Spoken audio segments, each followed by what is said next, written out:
Hi friends, welcome back to my channel சமையல் செய். இன்றைக்கி என்ன வீடியோன்னு பார்த்தீங்கன்னா, காலையில் சமையல் தாங்க. இன்றைக்கி சாட்டர்டே காலையில் என்னென்ன சமையல் சமைச்சேன் அப்படின்றத பார்க்கலாங்க. இன்றைக்கி கொஞ்சம் லேட் ஆகிடுச்சிங்க, கொஞ்சம் இல்லை ரொம்பவே லேட் ஆகிடுச்சு. ஏன்னு பார்த்தீங்கன்னா இன்றைக்கி எழுந்தது லேட்டு, குளிச்சுட்டு சமைக்கிறதுனால லேட் ஆகிடுச்சிங்க. இன்றைக்கி சாதம் பருப்பு சாம்பாருங்க, இது கூடவே பீக்கங்காய் பொரியல் இதெல்லாம் தான் சமைக்க போகிறேன். ஃபஸ்ட்டு சாதத்துக்கு தண்ணி வச்சுட்டாங்க. இதுக்கப்புறமா பருப்புக்கெல்லாம் ரெடி பண்ணி வேக வச்சுட்டு இப்போ பீக்கங்காய் கட் பண்ணின்னு இருக்கிறாங்க பொரியல் செய்கிறதுக்கு. ஒன்று ஒன்றா இந்த மாதிரி ரெடி பண்ணி செஞ்சோம்னா சீக்கிரமாக வேலை ஆகிடுங்க. ஒரே முட்டா ஒரே வேலையில் இருக்கக்கூடாது.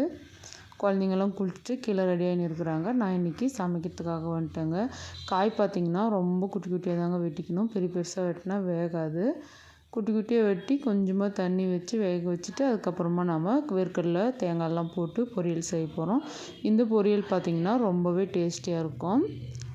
காய் கட் பண்ணினே இருக்கிறேங்க, பக்கத்தில் சாதமும் சாம்பாரும் ரெடியாகின்னு இருக்குது. இன்னும் நம்ம அவசரமாக செய்யும் போது தான் 1-2 வேலை எக்ஸ்ட்ரா செய்கிற மாதிரி இருக்குங்க. அதுவும் நம்ம பார்த்து செஞ்சுக்கலாம். காய் கட் பண்ணுறது தாங்க லேட் ஆகும். இன்றைக்கி அவசரமாக செய்யும் போது பார்த்திங்கன்னா கேஸும் காலி ஆகிடுச்சிங்க. நம்ம பொறுமையாக செய்யும் போது இந்த மாதிரி வேலையெல்லாம் ஆகாது.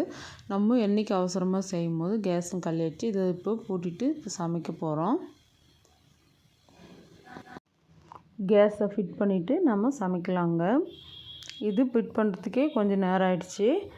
அதுக்கப்புறமா கேஸும் பூட்டிட்டு சமைக்க ஆரம்பிக்க வேண்டியது தான். அடுத்ததாக தேங்காய் துருவி போகிறோங்க. பொரியலுக்கும் இன்றைக்கி கம்பு மாவு வச்சு புட்டு செய்ய போகிறோங்க ஸ்நாக்ஸு. அதுக்கும் தேங்காய் துருவணும். தேங்காய் அவசரமாக செய்யும் போது துருவின்னு இருந்தால் லேட் ஆகும்.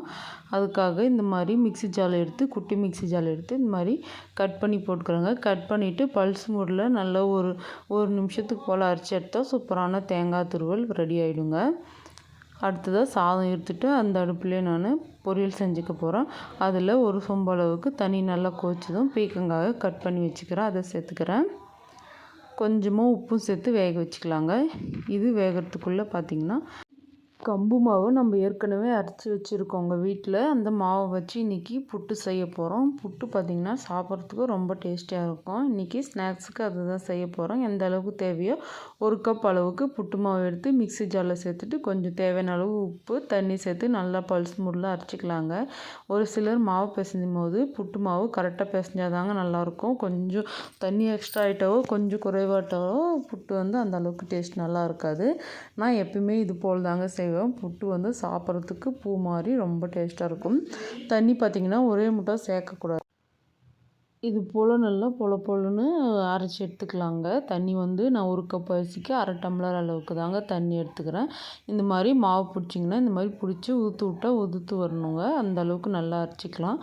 அடுத்ததாக பார்த்திங்கன்னா பருப்பு குழம்ப கடைஞ்சிட்டேங்க. வெந்ததுக்கப்புறமா அதுக்கப்புறமா தாளிச்சிக்கலாம். எண்ணெய், கடுகு, கொத்தமல்லி, கருவேப்பிலைங்க இதெல்லாம் போட்டு நல்லா பொரிஞ்சதுக்கப்புறமா எடுத்து பருப்பு குழம்புல ஊற்றிட்டா சூப்பரான பருப்பு குழம்பு ரெடி ஆகிடுங்க. இப்போ வாங்க அடுத்ததாக பீக்கங்காய் பொரியல் செஞ்சுக்கலாங்க. எண்ணெய் கடாய் காய்ஞ்சதும் எண்ணெய் சேர்த்துக்கிறேன். 2 டேபிள் ஸ்பூன் எண்ணெய், கடுகு, உளுத்தம்பருப்பு, கடலைப்பருப்பெல்லாம் சேர்த்துக்கலாங்க. சாப்பிடும்போது 1-2 கடிப்படும்போது பார்த்திங்கன்னா டேஸ்ட் ரொம்ப நல்லாயிருக்கும். கடுகு நல்லா பொரிஞ்சு வந்ததுக்கப்புறமா கட் பண்ணி வச்சுக்கிற பாதி வெங்காயம் சேர்த்துக்கலாங்க. இன்றைக்கி பெரிய வெங்காயம் தாங்க எடுத்துக்கினேன் அவசரத்துக்கு. சின்ன வெங்காயம் இருந்தால் அதுவும் சேர்த்துக்கோங்க. அடுத்ததாக பச்சை மிளகாங்க. இன்னும் பச்சை மிளகான்னு சொல்லிட்டு பழுத்த மிளகாய் சேர்த்துக்கிறேன்னா மிளகாய் பழுத்துச்சுங்க, அதுவும் சேர்த்துக்கிறேன். உங்கள்கிட்ட பச்சை மிளகாய் இருந்தால் அதை சேர்த்துக்கோங்க. கூடவே கருவேப்பிலையும் சேர்த்துட்டு நல்லா மிக்ஸ் பண்ணிக்கலாம். இந்த மிளகாயும் கருவேப்பிலையும் நல்லா மிக்ஸ் ஆகி எண்ணெயில் நல்லா வதங்கணுங்க. அந்தளவுக்கு நல்லா பொறுமையாக மிக்ஸ் பண்ணி எடுத்துக்கலாம். இதுக்கு நான் பச்சை மிளகாய் தாங்க சேர்த்துக்கிறேன். நீங்கள் மிளகாய் பொடி வேணுனாலும் சேர்த்து செய்யலாம். 1/2 டேபிள் ஸ்பூன் அளவுக்கு மஞ்சள் பொடி சேர்த்துக்கிறாங்க. எண்ணெயிலையும் சேர்க்கலாம், இல்லை காய் வைக்கும் போதே கூட நான் சேர்த்துக்கலாம். நான் காய் வைக்கும் போது சேர்க்கல, அதனால எண்ணெயிலே சேர்த்துட்டு நல்லா மிக்ஸ் பண்ணிக்கிறேன். மஞ்சள் பொடி நல்லா பச்சை வாசனைலாம் போய் நல்லா எண்ணெயிலே நல்லா மிக்ஸ் ஆகணுங்க. நல்லா பொறுமையாக வதக்கிக்கலாம். நல்லா வதங்கணுங்க.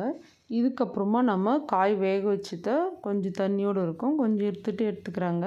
போய் காய் சேர்த்துக்கலாம். காய் சேர்த்துட்டு நல்லா மிக்ஸ் பண்ணிக்கலாங்க. இந்த காயில் இருக்கிற கொஞ்சம் கொஞ்சம் தண்ணி இருக்குல்ல, அதெல்லாம் நல்லா வற்றி வரணுங்க. அதுக்கு தான் வேக வைக்கும் போதே ரொம்ப தண்ணி சேர்த்து வேக வைக்கக்கூடாது. கொஞ்சமாக தண்ணி சேர்த்துட்டு காய் வேகிற அளவுக்கு இருந்தாலே போதும். காய் நல்லா வேகணுங்க, எண்ணெயில் நல்லா வதங்கணும். ஏன்னு பார்த்தீங்கன்னா இந்த தண்ணியெல்லாம் நல்லா வற்றதுக்கப்புறமா நம்ம திருவி வச்சுக்கிற தேங்காயும் வறுத்து இடித்து வச்சுக்கிற வேர்க்கடலையும் சேர்த்து நல்லா மிக்ஸ் பண்ணி எடுத்தால் சூப்பரான பீர்க்கங்காய் பொரியல் வந்து ரெடி ஆகிடுங்க. இது சாப்பிட்றதுக்கு ரொம்ப நல்லது, டேஸ்டியாகவும் இருக்குங்க. கண்டிப்பாக நீங்கள் பொரியல் செஞ்சிங்கன்னா இது போல் செய்யுங்க. 1/2 டேபிள் ஸ்பூன் அளவுக்கு உப்பு சேர்த்துக்கிறேன். உப்பு பார்த்திங்கன்னா காய் வேக வைக்கும் போது நாம் உப்பு சேர்த்துருக்கோம். கொஞ்சமாக மசாலாவுக்காக கொஞ்சமாக சேர்த்துக்கினாவே போதுங்க. அதிகமாக சேர்த்தாலும் நல்லா இருக்காது, கம்மியாக இருந்தாலும் பரவாயில்ல. நம்ம டேஸ்ட் பார்த்துட்டு கூட இன்னும் கொஞ்சம் அப்புறமா சேர்த்துக்கலாம். இப்போது நல்லா வதக்கிக்கலாங்க.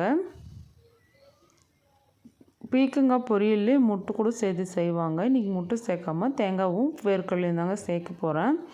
நம்ம எடுத்து வச்சுருந்த மாவை இது போல் கப்பில் கொட்டி நான் இட்லி தட்டில் போட்டு வேக வச்சுக்கிறேங்க. இன்றைக்கி இட்லியும் செஞ்சேன், அதே பாத்திரத்தில் வச்சு வேக வச்சுக்கலாம். இது பார்த்திங்கன்னா ஒரு 10 நிமிஷம் நல்லா வேகணுங்க. இப்போ பாருங்கள், நம்ம பீர்க்கங்காய் பொரியல் வந்து தண்ணியெல்லாம் வற்றிட்டு சூப்பராக ரெடி ஆகிடுச்சு. இப்போ நம்ம வறுத்து இடித்து வச்சுக்கிற வேர்க்கடலை பொடியை சேர்த்துக்கிறேங்க. ரொம்ப சேர்க்கக்கூடாது, கொஞ்சமாக ஒரு பிடி அளவுக்கு எடுத்து வறுத்து இடித்து வச்சுக்கிறேன். அதை சேர்த்துட்டு நல்லா மிக்ஸ் பண்ணிக்கலாம். இதுக்கப்புறமா தேங்காயும் சேர்க்க போகிறோம். தேங்காய் பார்த்திங்கன்னா தண்ணி நல்லா வற்றினதுக்கப்புறமா சேர்த்துக்கலாம். நல்லா மிக்ஸ் பண்ணிக்கலாங்க. இப்போ பாருங்கள், கொஞ்சம் கம்மியாக இருக்கிற மாதிரி இருக்குது. இன்னும் கொஞ்சம் நான் வேர்க்கடலை பொடி சேர்த்துட்டு நல்லா மிக்ஸ் பண்ணி தண்ணியெல்லாம் வற்றினதுக்கப்புறமா தேங்காய் துருவியில் போட்டு இறக்கணும். சூப்பரான பீர்க்கங்காய் பொரியல் வந்து ரெடி ஆகிடும். இந்த பொரியல் பார்த்திங்கன்னா எங்கள் வீட்டில் எல்லாருக்குமே ரொம்ப ரொம்ப பிடிக்குங்க. கொஞ்சமாக தேங்காய் துருவல் சேர்த்துக்கலாங்க. நம்ம மிக்சியில் அரைச்சி வச்சுருந்தோம்ல, அதை தான் பாருங்கள் கையில் துருவன் மாதிரி நல்லா பூ போல் துருவி வந்துடும். மிக்ஸ் பண்ணி இறக்குனா சூப்பரான பீர்க்கங்காய் பொரியல் வந்து ரெடி ஆகிடுங்க. கண்டிப்பாக நீங்களும் இதே மாதிரி உங்கள் வீட்டில் ட்ரை பண்ணி சாப்பிடுங்க, ரொம்ப ஹெல்த்தியும் கூட. கடைசியாக கொத்தமல்லி தூவி இறக்கிடலாம். இது சாதத்து கூட பசஞ்சு சாப்பிட்லாம், இல்லை சப்பாத்தி கூட வச்சு சாப்பிட்லாங்க, ரொம்பவே நல்லாயிருக்கும். அடுத்ததாக பார்த்திங்கன்னா கஞ்சி வைக்க போகிறோங்க. பொரியலை இறக்கிட்டு இப்போ கஞ்சி செஞ்சுக்கலாம். சாமரிசி கஞ்சி தாங்க. கஞ்சி நல்லா வேகட்டும். தேவையான அளவுக்கு உப்பு சேர்த்துட்டு வேக வச்சுக்கலாம். அடுத்ததாக நம்ம புட்டு மாவு வந்து வெந்துச்சுங்க, அதை ரெடி பண்ணிக்கலாம். அதுக்கு துருவி வச்சுக்கிற தேங்காய் சேர்த்துக்கிறேங்க. புட்டுக்கெல்லாம் எனக்கு அதிகமாக தேங்காய் சேர்த்து சாப்பிட்றதுக்கு ரொம்ப பிடிக்கும். அதுக்காக இன்றைக்கி நான் அதிகமாகவே ஒரு மூடி அளவுக்கு தேங்காய் எடுத்துக்கிறேங்க. நல்லா பெரிய மூடி எடுத்து இது போல் துருவி சேர்த்தாலும் பரவாயில்ல, இல்லை மிக்ஸி ஜாரில் போட்டு ஒரு பல்ஸ் விட்டு எடுத்தாலும் பரவாயில்லைங்க, அதுவும் நல்லா தான் இருக்கும். தேங்காய் எடுத்துக்கின்னு கூடவே சர்க்கரை சேர்த்துக்கலாங்க. நான் இன்றைக்கி சர்க்கரை 1 கப் அளவுக்கு சர்க்கரை எடுத்துக்கிறேங்க. ஒரு 200 கிராம் இருக்கும். 200 கிராம் மிச்சமாகவே இருக்குங்க. நான் எடுத்துக்கிறேன் இன்றைக்கி. இனிப்புக்கு தகுந்த மாதிரி தேங்காயிலையும் இனிப்பு இருக்கும், பார்த்து சேர்த்துக்கலாம். அதுக்கப்புறமா நம்ம வேக வச்சுக்கிற கம்பு மாவு சேர்த்துக்கலாங்க. மாவை சேர்த்துட்டு நல்லா மிக்ஸ் பண்ணி எடுத்தால் புட்டு வந்து ரெடி ஆகிடும். இதில் வேர்க்கடலை கூட வறுத்துட்டு ஒன்று அதிகமாக இடித்து கூட சேர்த்துக்கலாம், அந்த மாதிரி செய்யலாம். நான் இன்றைக்கி வேர்க்கடலை போடலைங்க, தேங்காயும் சர்க்கரை மட்டும்தான் சேர்த்துக்கிறேன்.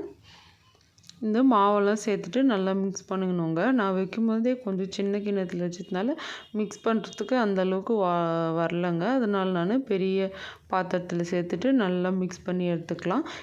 இந்த சூட்லேயே மிக்ஸ் பண்ணும்போது சர்க்கரையெல்லாம் கரைஞ்சிட்டு சாப்பிட்றதுக்கு ரொம்ப நல்லாயிருக்கும். பெரிய பாத்திரத்தில் கொட்டி நல்லா மிக்ஸ் பண்ணி எடுத்துக்கலாம். இந்த சர்க்கரையெல்லாம் கரைஞ்சிட்டு தேங்காயெல்லாம் நல்லா இந்த மாவோடு நல்லா ஊறிட்டு சாப்பிடும்போது டேஸ்ட் வந்து ரொம்பவே நல்லாயிருக்கும். கண்டிப்பாக இது வரைக்கும் நீங்கள் கம்பு மாவு வச்சு புட்டு செய்யலைன்னா இப்போது இது மாதிரி செஞ்சு சாப்பிடுங்க, ரொம்ப நல்லாயிருக்கும். நல்லா மிக்ஸ் பண்ணி எடுத்துக்கலாம். நல்லா மிக்ஸ் பண்ணிக்கோங்க. தேங்காயும் சர்க்கரைலாம் ஒன்று சேர்கிற மாதிரி. உங்களுக்கு ஏலக்காய் வேணும்னாலும் சேர்த்துக்கலாம். நான் இன்றைக்கி ஏலக்காய் பொடி கூட சேர்த்துக்கலைங்க, ரொம்பவே சிம்பிளாக தான் செய்ய போகிறேன். அதுக்காக ரொம்ப ஹெல்த்தியும் கூட இந்த புட்டுங்க. கண்டிப்பாக குழந்தைங்களுக்கு செஞ்சு கொடுங்க, நீங்களும் செஞ்சு சாப்பிடுங்க. அவ்வளோதாங்க, காலையில் சமையல் வந்து ரெடி ஆகிடுச்சி. என்னென்ன சமையல்னு பார்க்கலாங்க. இட்லிங்க, சாஃப்டான இட்லி செஞ்சுக்கிறேன். இட்லி கூட வச்சு சாப்பிட்றதுக்கு பருப்பு சாம்பார், சாதங்க, சுட சுட சாதம் வச்சு பாக்ஸில் பேக் பண்ணிவிட்டு இது எங்களுக்காக கொஞ்சம் வச்சுக்கிறாங்க. பீர்க்கங்காய் பொரியல், ஸ்நாக்ஸுக்கு கம்பு மாவு புட்டுங்க. இதெல்லாம் தாங்க சமைச்சேன். கஞ்சி வந்துன்னு இருக்குதுங்க. இது ஷார்ட் வீடியோக்காக எடுத்தேங்க. இதுவும் ஒரு வாட்டி பார்த்துக்கோங்க. சாதம், பருப்பு, சாம்பார் பாக்ஸில் எல்லாம் பேக் பண்ணிட்டாங்க. குழந்தைங்களுக்கு ஸ்கூலுக்கு எடுத்துகிட்டு போயிட்டாங்கங்க சாப்பிட்டு. இன்றைக்கி இந்த வீடியோ உங்களுக்கு பிடிச்சிருக்குன்னு நினைக்கிறேன். பிடிச்சிருந்தா மறக்காமல் சமையல் சாய் சேனலை லைக் பண்ணுங்கள், ஷேர் பண்ணுங்கள். உங்கள் ஃப்ரெண்ட்ஸ் அண்ட் ஃபேமிலிக்கு கண்டிப்பாக ஷேர் பண்ணிக்கோங்க. அடுத்த ஒரு சமையல் வீடியோவில் பார்க்கலாங்க. அது வரைக்கும் பாய்.